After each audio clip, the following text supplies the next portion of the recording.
Barrell Craft Spirits releasing part of their cask finish series. This is their Mizunara cask finished bourbon. So this one comes in at 116.4 proof. Mash bill on this one is 76% corn, 20% rye, 4% malted barley. And it's made up of 6, 7, and 9-year Indiana whiskeys, an 8-year Kentucky whiskey, and an 8 and 14-year Tennessee whiskey. I am definitely excited to get into this one. I've been looking forward to this release. Without further ado, guys, let's go.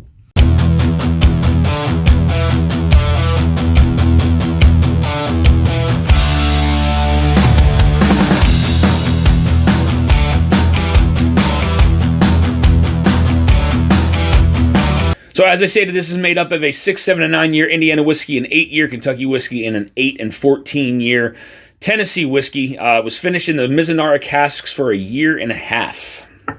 Let's get in the nose.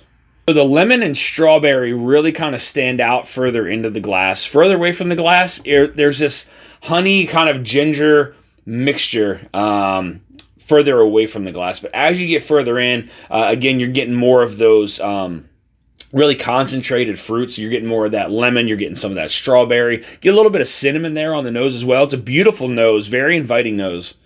But also further away with some of that honey and ginger, you do get some like spiciness from some oak. So you do get a little bit of oakiness in there, but this also has this this spice kind of quality to it. So you're getting, again, those really concentrated fruits further into the glass. Further away, you're getting that honey and ginger mixture mixed up with some of that like oak spice.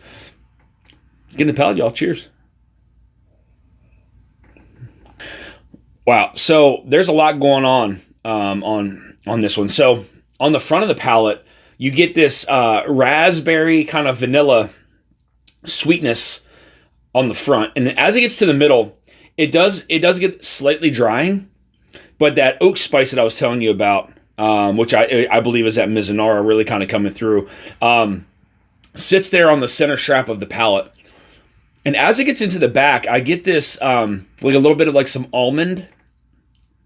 It gets a little nutty as it gets into the back of the palate and into the finish. Got a medium finish on it.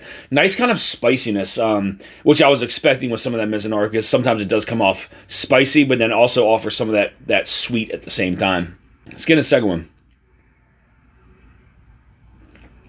Well, yeah, so there's a lot of different flavor changes going on here. Again, that was on the front of the palate, that raspberry kind of vanilla, a little bit of lemon there on the front of the palate, kind of like in this little ball. And as it gets into the middle, it's like this coconut cardamom blend there that kind of sits across the center. And that's where that spiciness from this one kind of shines through. Spiciness kind of skips the front and back of the palate, but it kind of opens up there again on that center strap of the palate. But it's like a coconut cardamom mixture there. Very different, very unique. I really like it. It's giving off some tropical, some fruitiness, some spice, a nice kind of medium finish to this one. This is all over the flavor wheel. This is really kind of all over the place, and that's only the second sip. I think my palate's still kind of getting adjusted to it. That spiciness from this one that sits across the center is very unique. It does get a little drying. It's not drying on the front. It's not drying on the back. It's just there on the center. Let's get in the last sip. Raspberry, lemon, vanilla on the front of the palate. As it gets into the middle, you're still getting some of that spiciness. That coconut cardamom mixture there with some of that oak spice. Still sitting there on the center of the palate. As it gets into the back, it's like a cinnamon almond.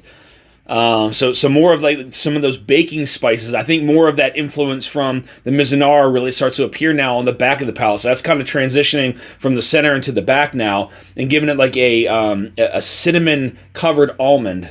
The flavors on this are very odd, but in a good way, in a great way. I really like the flavors on this one. This is something, again, I really want to kind of play around with, see what happens when it gets a little bit of air. Very nice job here by Barrell Craft Spirits. So I want to thank you guys for tuning into this episode of Dusty Dan's Whiskey Reviews. I want to give a big shout out to the team over at Barrell Craft Spirits for supplying me with this bottle here to review on the channel. Guys, this is, you talk about an experimental whiskey, a unique whiskey, flavor profile, kind of all over the flavor wheel. this is what you want to grab off the shelves. This is something that is going to play around with your palate. This is definitely a bottle I would buy as a backup just to have it, because I feel like in a cocktail this would be outstanding. You could really use this in several different cocktails to really kind of enhance that expression. But either way, this is a great release here by Barrell Craft Spirits. Guys, if you're looking for more reviews like this, hit that subscribe button and bell notification to be alerted of any upcoming reviews or live streams. You also find me on Instagram at Dusty Dan's Whiskey Reviews. Till next time, guys, stay dusty.